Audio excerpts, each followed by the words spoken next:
ಹೊಸ ವರ್ಷದ ಆರ್ಥಿಕ ಶುಭಾಶಯಗಳೊಂದಿಗೆ ಇವತ್ತು ಹೊಸದುರ್ಗ ತಾಲೂಕಿನಲ್ಲಿ ಯುವ ನಾಯಕರಾದಂಥ ಸನ್ಮಾನ್ಯ ಮುದ್ದಪ್ಪನವರನ್ನು ಹೊಸದುರ್ಗ ತಾಲೂಕಿನ ನಮ್ಮ ಹೆಮ್ಮೆಯ ಶಾಸಕರು, ಅಭಿವೃದ್ಧಿಯ ಅಧಿಕಾರರು,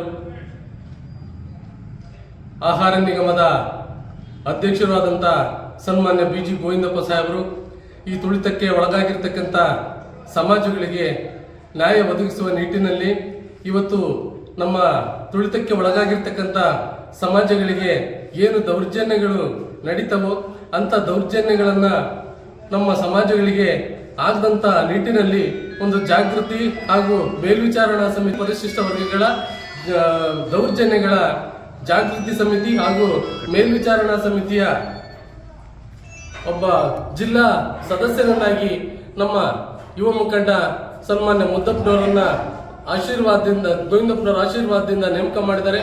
ಅವರು ಈ ಒಂದು ಸಂದರ್ಭದಲ್ಲಿ ಪರಿಶಿಷ್ಟ ಜಾತಿ, ಪರಿಶಿಷ್ಟ ವರ್ಗಗಳಿಗೆ ಅನ್ಯಾಯವಾಗದ ರೀತಿಯಲ್ಲಿ ನ್ಯಾಯ ಒದಗಿಸಿಕೊಡ್ಲಿ ಅಂತ ಹೇಳಿ ಹಾರೈಸಿ ನನ್ನೆರಡು ಮಾತನ್ನು ಮುಗಿಸ್ತೀನಿ.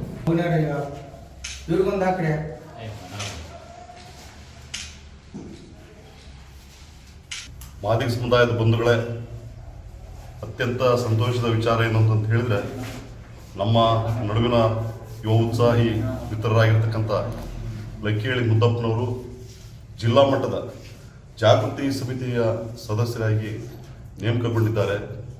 ಈ ಶುಭ ಸಂದರ್ಭದಲ್ಲಿ ನಾವು ಅವರಿಗೆ ಹೃತ್ಪೂರ್ವಕವಾದ ಶುಭ ಹಾರೈಕೆಯನ್ನು ಸಲ್ಲಿಸಲಿಕ್ಕೆ ಬಯಸ್ತೇವೆ. ಜೊತೆಗೆ ಈ ತಾಲೂಕಿನಲ್ಲಿ ಮತ್ತು ಜಿಲ್ಲೆಯಲ್ಲಿ ಅಪಾರವಾದ ನಮ್ಮ ಸಮುದಾಯದ ಹಿಂದುಳಿವಿಕೆ ಏನಿದೆ, ಸೌಲಭ್ಯಗಳ ಕೊರತೆ ಏನು ಕಾಡ್ತಾ ಇದೆ, ಹಾಗೆ ದೌರ್ಜನ್ಯಗಳು ಏನು ನಡೀತಾ ಇದ್ದಾವೆ, ಅವುಗಳನ್ನ ತಡೆಯುವಲ್ಲಿ ಅವರ ಶ್ರಮ ಇರಲಿ ಅಂತ ಹೇಳಿದ್ರೆ ಅವರು ಆ ದಾರಿ ಒಳಗೆ ಇದ್ದಾರೆ. ಈ ಹಿನ್ನೆಲೆಯಲ್ಲಿ ಅವರು ಸಮಾಜದ ಬಗ್ಗೆ ಅಪಾರವಾದ ಕಳಕಳಿ ಹೊಂದಿರತಕ್ಕಂಥ ವ್ಯಕ್ತಿಯಾಗಿರುವಂಥ ಕಾರಣಕ್ಕೆ ಸನ್ಮಾನ್ಯ ಶಾಸಕರು ಮತ್ತು ಜಿಲ್ಲಾಧಿಕಾರಿಗಳು ಸೇರಿ ಈ ಆಯ್ಕೆಯನ್ನು ಮಾಡಿರೋದ್ರಿಂದ ಅತ್ಯಂತ ಹೆಮ್ಮೆಯ ಸಂಗತಿ ಅಂತಂತ ಹೇಳಿ ನಾವು ಕೂಡ ಭಾವಿಸಿದ್ದೇನೆ. ಆ ಹಿನ್ನೆಲೆಯೊಳಗೆ ನಮ್ಮ ಸಮುದಾಯ ಅವರ ಬೆನ್ನಿಗೆ ನಿಲ್ಲಬೇಕು, ಅವರ ಚಟುವಟಿಕೆಗಳಿಗೆ ಪೂರಕವಾಗಿ ಸ್ಪಂದಿಸಬೇಕು, ಅವರಿಗೆ ಶುಭ ಹಾರೈಸಬೇಕು, ಹಾಗೆ ಅವರ ಬೆಳವಣಿಗೆಗೆ ಸೂಕ್ತವಾದ ಬೆಂಬಲವನ್ನು, ಹಾರೈಕೆಯನ್ನು, ಆಶೀರ್ವಾದವನ್ನು ನೀಡಬೇಕು ಅಂತಂತೇಳಿ ಈ ಸಂದರ್ಭದಲ್ಲಿ ಕೋರಿ ಮತ್ತೊಮ್ಮೆ ಅವರಿಗೆ ನಾನು ಅತ್ಯಂತ ಅಭಿನಂದನೀಯವಾದ ಶುಭ ಹಾರೈಕೆಗಳನ್ನು ಸಲ್ಲಿಸ್ತೇನೆ. ನಮಸ್ಕಾರ. ಇವತ್ತು ಈ ಕ್ಷೇತ್ರದ ಶಾಸಕ ಸನ್ಮಾನ್ಯ BG ಗೋವಿಂದಪ್ಪರು ಮತ್ತು ಜಿಲ್ಲಾಡಳಿತ ನಮ್ಮ ಅತ್ಯಂತ ಸ್ನೇಹಿತರು ಮತ್ತು ಅಳಿಯಂದರು ಆದಂತಹ ಮುದ್ದಪ್ಪನವರು ಯುವ ಉತ್ಸಾಹಿಗಳು, ಒಂಥರ ಡೈಮಂಡ್ ಲೀಡ್ ಅಂತ ಇದ್ದಂಗೆ ಅವರು ಡೈನಾಮಿಕ್ ಲೀಡ್. ನಾವೆಲ್ಲ ಹಿರಿಯರು ಇರ್ಬೋದು, 15 ಜನ ವಿಚಾರ ಇರ್ಬೋದು, ಹಿರಿತನ ಇರ್ಬೋದು, ಆದರೆ 100 ಜನನ ಕಾಪಾಡೋ ಶಕ್ತಿ ಅಂತಾರೆ ನಮ್ಮ ಮುದ್ದಪ್ಪನವರಿಗಿದೆ. ಮತ್ತು ಈ ಜಿಲ್ಲೆ ಒಳಗೆ ಎಲ್ಲೆಲ್ಲಿ ದಲಿತರ ಮೇಲೆ ದೌರ್ಜನ್ಯಗಳು, ದಬ್ಬಾಳಿಕೆಗಳು ನಡೆದಿದ್ದಾವೆ, ಆ ಬಹುತೇಕ ಎಲ್ಲ ಘಟನೆಗಳು ಕೂಡ ನಾವು ಚಳವಳಿಯನ್ನು ಮಾಡಿದ್ದೀವಿ. ಮತ್ತು ಇನ್ನೂ ಅನೇಕ ಜನಕ್ಕೆ ಪರಿಶಿಷ್ಟ ಜಾತಿ ವರ್ಗದ ದೌರ್ಜನ್ಯಗಳು ಬಂದಂಥವರಿಗೆ ಇದುವರೆಗೂ ಸೌಲಭ್ಯಗಳು ಸಿಗದೆ ವಂಚನೆ ಆಗಿರೋದು ಕೂಡ ಕೆಲವು ನಾನು ಗಮನಿಸಿದ್ದೀನಿ.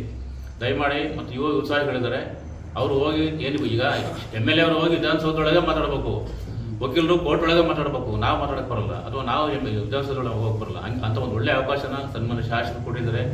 ಈ ಜಿಲ್ಲೆಯ ನಡೆದಂಥ ಎಲ್ಲ ದಲಿತರ ಮೇಲೆ ದೌರ್ಜನ್ಯಗಳು, ದಬ್ಬಾಳಿಕೆಗಳು ಎಲ್ಲೆಲ್ಲಿ ನಡೆದವೆ ಅವರಿಗೆ ಪರಿಹಾರ ಕೊಡಿಸ್ಬೇಕು ಮತ್ತು ಶಾಶ್ವತವಾಗಿ ಅದು ನಿರ್ಮೂಲನೆ ಆಗಬೇಕು. ಆ ಥರದ ಆ ಕಮಿಟಿಯವರು ಪ್ರಯತ್ನ ಮಾಡಿ ನಮ್ಮ ಮುದ್ದಣ್ಣರಿಗೆ ಒಳ್ಳೇದಾಗಲಿ.